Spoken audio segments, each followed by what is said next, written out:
بسم الله الرحمن الرحيم الحمد لله رب العالمين والصلاة والسلام على المبعوث رحمة للعالمين نبينا محمد صلى الله تعالى عليه وعلى آله وصحبه وسلم تسليما كثيرا أما بعد. Mes chers frères et sœurs, salam alaikum wa rahmatullahi wa barakatuhu. Toujours un plaisir de vous retrouver à travers le lien de la mosquée de Bonneuil. Aujourd'hui, et comme d'habitude, par la grâce d'Allah Azza wa Jal, nous allons aborder un sujet qui est d'une importance auprès d'Allah Azza wa Jal. Vous entendez souvent dans le Coran, Allah, il aime les bienfaiteurs. Wallahu yuhibbul muhsinin. Allah, il aime bien. Allah, il aime les bienfaiteurs. Les bienfaisants, ceux qui servent, ceux qui sont au service des gens, ceux qui sont au service de la communauté, ceux qui sont au service des gens non musulmans, Allah, il les aime. Allah, il les aime, subhanahu wa ta'ala. Par la grâce d'Allah Azza wa Jal, vous retrouvez tout le temps, des gens, des bienfaisants, des gens qui rendent service à tout le monde, des gens qui essayent de tout faire pour essayer d'être un bienfaisant, faire du bien, donner, rendre service, faire du bien à la communauté. Mes chers frères et sœurs, Allah Azza wa Jal, il dit, Allah, il les aime. Allah, il les aime. Subhanallah. Subhanallah. Des fois, on peut faire des adorations, beaucoup d'adorations, mais on n'arrive pas comme Allah Azza wa Jal le mentionne, on n'arrive pas là à l'amour d'Allah Azza wa Jal. ولكن Allah Azza wa Jal يحب التوابين, Allah يحب المتطهرين, Allah يحب المحسنين. Ce sont des qualités que Allah il aime. Ce sont des qualités qui permettent à la personne de vivre paisiblement, de vivre tranquillement, de vivre dans l'apaisement. Ce sont des qualités qu'Allah il aime. Comme le prophète sallallahu alayhi wa sallam, le hadith authentique qui dit à Al-Hajjaj Abdul Qais radiyallahu ta'ala anhu, Fika khaslatani yuhibbuhum Allah, al-rifq wal-anath, al-rifq wal-anath. Tu as deux qualités. Ce sahabi, où le prophète sallallahu alayhi wa sallam, quand tu l'as vu, il lui a dit, tu as deux qualités. Tu as deux qualités qu'Allah subhanahu wa ta'ala il aime. Tu prends ton temps et tu es un bienfaiteur, tu es un bienfaisant. Tu n'aimes pas bousculer les gens, tu n'aimes pas être dur, tu n'aimes pas être... Tu as deux qualités, Allah il les aime. Al-hilmu wal-anath.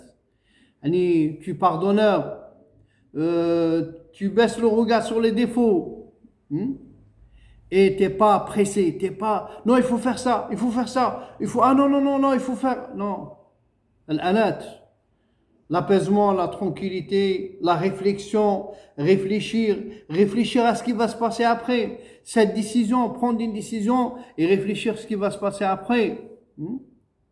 Ce n'est pas tout le monde qui a cette qualité.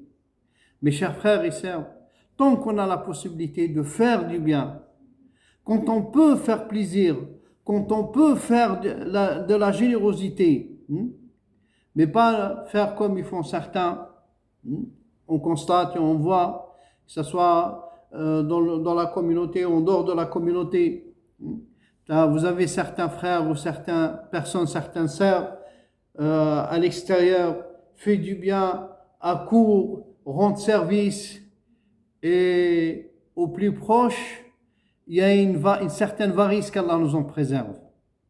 Le généreux, c'est celui qui est généreux dans tous les meydans, dans tous les endroits, dans toutes les circonstances. Le généreux, celui qui rend service, celui qui est le bienfaisant, Allah il l'aime. Et celui-là, il a devant lui partout, pas spécialement là et pas là, pas spécialement dans cet endroit et pas dans l'autre, non. Non, mes chers frères et sœurs, ayez la certitude que Allah Azza wa Jal, il donne comme il donne à celui, le généreux qui donne, Comme on a dit, on a demandé à l'imam Al-Hassan Al-Basri, rahmatullahi alayh, pourquoi ce généreux il donne? Pourquoi il donne tout le temps? Il a dit parce qu'il a confiance en Allah. C'est sa confiance en Allah qui lui permet de donner. Et il sait qu'Allah subhanahu wa ta'ala, il ne fait pas perdre. Et exactement, mes chers frères et sœurs, le bienfaisant, le bien que tu fais, aie la certitude qu'Allah tabaraka wa ta'ala, le jour où tu en as besoin, tu trouves Allah azza wa jal, il t'amène la solution. Ça sert dans tout. Ça sert dans le dunya comme ça sert dans l'akhira. Le fait d'être un bienfaisant. Et ne pas, je fais là et je ne fais pas là, ou je suis généreux là et je ne suis pas généreux là. Non, non, non. Non, c'est pas comme ça. Les généreux, c'est pas comme ça que ça se passe auprès d'Allah. Et ce ne sont pas cette catégorie de généreux que Allah il aime. Quand on est généreux dans tout, partout et avec tout. On demande à Allah Azza wa Jal par sa grâce et sa miséricorde qu'il nous comble de ses bienfaits, qu'il nous octroie, mes chers frères et sœurs, qu'il nous permet d'être des bienfaisants, et venir au service des gens, faire plaisir aux gens. Ça ne coûte rien, comme il a dit le poète chez nous. La yuqarribu ajal wa la yanqusu rizq. Il ne diminue pas la durée de ta vie et il ne te laisse pas pauvre. Allah nous donne le tawfiq. Barakallahu fikum. Assalamu alaikum wa rahmatullahi wa barakatuhu.